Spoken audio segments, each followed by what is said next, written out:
Welcome to The Explainer. Today, we're diving into the story of someone who, in just 32 years, completely reshaped one of the oldest religions on Earth. His name was Adi Shankaracharya. 32 years. That's it. That's all the time he had. And yet what he managed to do in that tiny window of time, well, it sent ripples through a faith that have lasted for millennia. It's kind of mind-blowing when you think about it. So to really get a handle on Shankaracharya, you can't just think of him as some dusty figure from a history book. He was a seeker, driven by this relentless quest for answers. Answers to questions that honestly feel like they could have been asked yesterday. I mean, he was wrestling with the absolute biggest questions you can imagine, the kind of stuff that keeps you up at night. What is our place in the universe? What's really real? These are the exact same questions we're all still asking. And that's the journey we're going on today. We're going to follow this young man's quest and see exactly how, way back in 8th century India, he managed to breathe new life into a religion by, believe it or not, taking it back to its deepest philosophical roots. Okay, so where does a story like this even begin? Well, for him, it started with a childhood that was anything but ordinary and a call to adventure that was, let's just say, super dramatic. I mean, seriously, his life was on fast forward. Look at this. Born in 788. By age 3, they say he'd already memorized sacred texts. 3. Then, by 8, he's like, okay, I'm done with worldly life, and becomes a monk.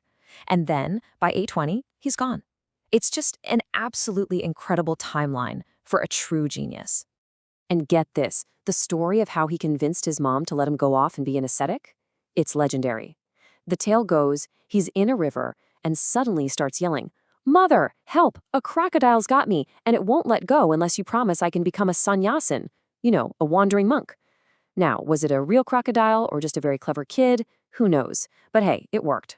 So, with that very dramatic blessing from his mother, the young Shankara just left.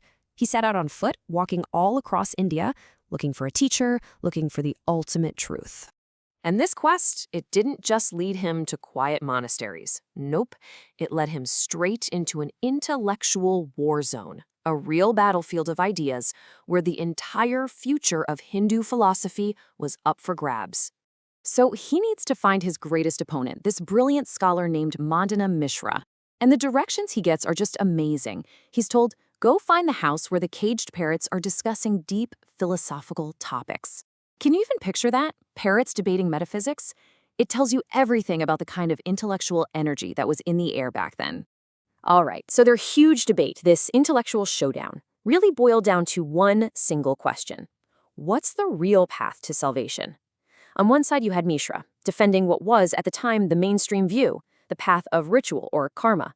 Basically, you achieve salvation by correctly performing all these ancient ceremonies. But Shankara, he came in with a totally different idea. The path of knowledge, or jnana. He argued that true freedom comes from within, from wisdom and insight, not just from going through the motions. And in the end, Shankara won. His philosophy of knowledge came out on top. And this was a huge deal. It wasn't just a personal victory for him, it was a massive turning point. It helped steer Hinduism away from being just about rituals and back to its incredibly deep philosophical core.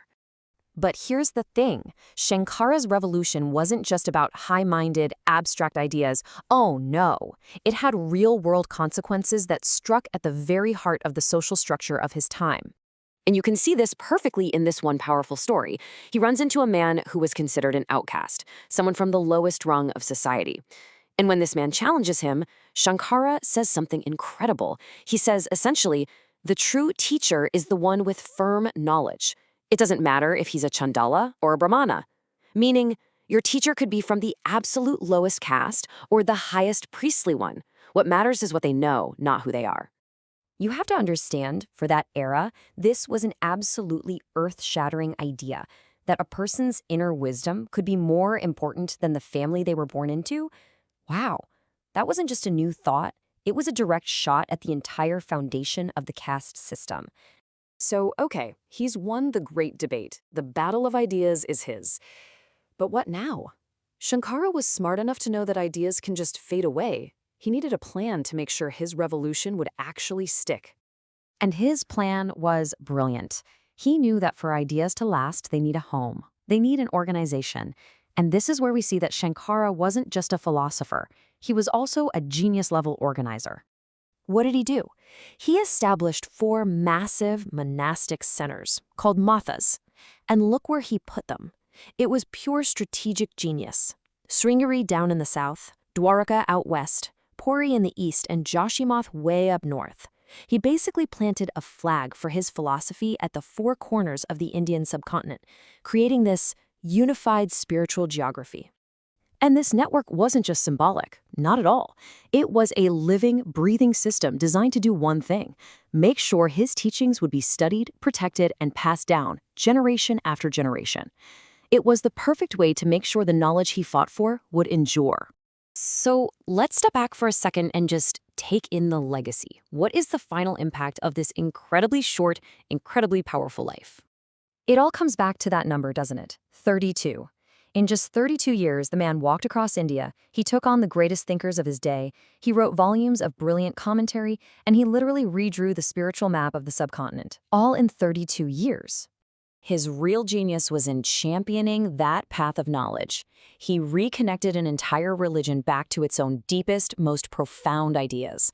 It's so important to get this. He didn't really invent something brand new. What he did was take the ancient wisdom of the Upanishads, dust it off, give it structure, and make it accessible for everyone who would come after him. And that leaves us with this final, kind of staggering question.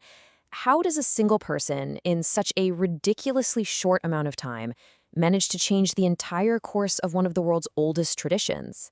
I think his life is just an incredible testament to the power of one individual who is absolutely relentless in their search for truth.